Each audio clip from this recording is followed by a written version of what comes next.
Lo que vamos a ver en esta oportunidad son las leyes de las ondas electromagnéticas, también llamadas leyes de la fotometría. Todas estas leyes pretenden calcular, en su mayoría, específicamente cuál es la intensidad del haz luminoso cuando éste impacta sobre una superficie.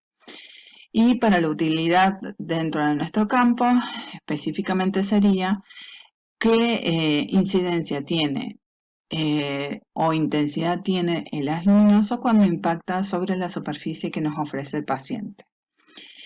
Vamos a verlo primero desde el punto de vista físico, vamos a dar la definición y después haremos una pequeña experiencia que espero que resulte, ¿sí? Para que nosotros podamos notar cuál es el efecto que provoca sobre las distintas superficies. En una primera instancia, lo que vamos a tomar la primera ley, que es la ley del inverso del cuadrado de la distancia. La ley del inverso del cuadrado de la distancia nos dice que la intensidad es directamente proporcional a la intensidad inicial e inversamente proporcional al cuadrado de la distancia. Vamos a tomar esta pizarra y vamos a hacer incidir sobre ella la luz de esta linterna. Si ustedes se fijan, en primera instancia, mientras más la acerco, ¿sí? La superficie de impacto va a ser menor porque el haz no se va a difractar tanto. En cambio, mientras la alejo, la superficie va a ser mayor. Pero ¿cuál va a ser la diferencia entre ambos? Que la intensidad luminosa, mientras más lejos yo la aplique, va a ser menor que si yo la aplico más cerca. En el segundo caso tenemos la ley del coseno de Lambert.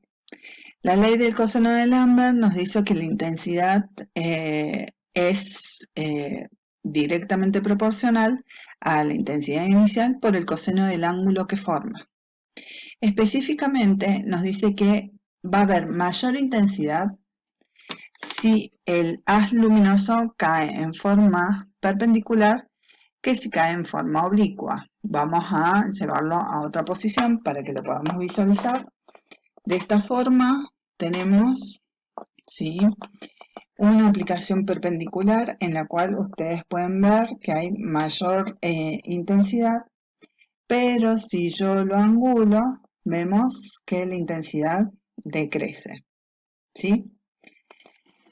Otra de las leyes es la ley de Bunsen-Roscoe. La ley de Bunsen-Roscoe dice específicamente que la intensidad por el tiempo al cuadrado es igual a una constante.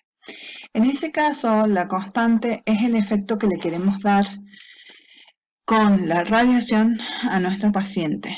Específicamente, entonces, si pretendemos que siempre sea el mismo efecto, las variables de nuestra aplicación dependerán de la intensidad y del tiempo.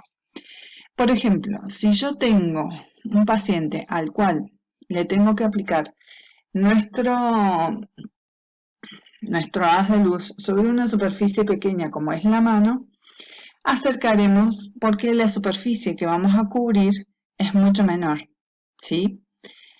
Pero al ser menor la distancia, tenemos que tener en cuenta también la ley del inverso del cuadrado de la distancia, en el cual nos dice mientras más corto, mayor intensidad, por lo cual el tiempo que yo le voy a aplicar va a ser menor. En el caso de que la superficie que yo voy a cubrir con este haz luminoso sea una superficie mucho más grande, por ejemplo, la zona dorso-lumbar, voy a tener que alejar el foco luminoso, ¿sí? Y al alejarlo, lo que pierdo es intensidad. Entonces, para tener el mismo efecto que íbamos a tener en mano, lo que voy a tener que aumentar es la cantidad de tiempo a la cual voy a exponer este paciente a esta radiación. Finalmente tenemos la ley de Grutus-Draper, que dice que solo es eficaz la radiación absorbida. ¿Qué quiere decir esto?